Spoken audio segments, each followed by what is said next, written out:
Siamo con i Charleston a Friuli Doc. Qual è il vostro genere musicale? Che musica fate? Noi suoniamo Britpop, rock and roll, insomma musica inglese.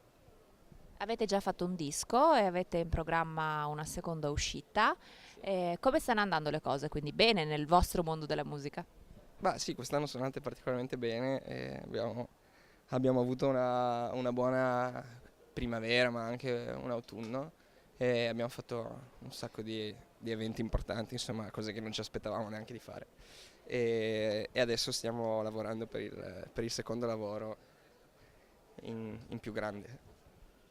Progetti a lungo termine come concerti, i ragazzi che seguono questa intervista possono trovarvi dove?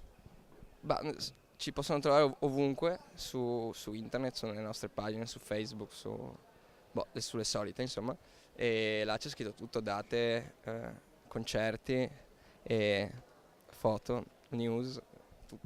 Ora un consiglio per un giovane come voi che vorrebbe iniziare a suonare, cosa gli diresti? Bah, che si tratta di scrivere delle belle canzoni e se si scrivono delle belle canzoni poi le cose vengono con un minimo di impegno.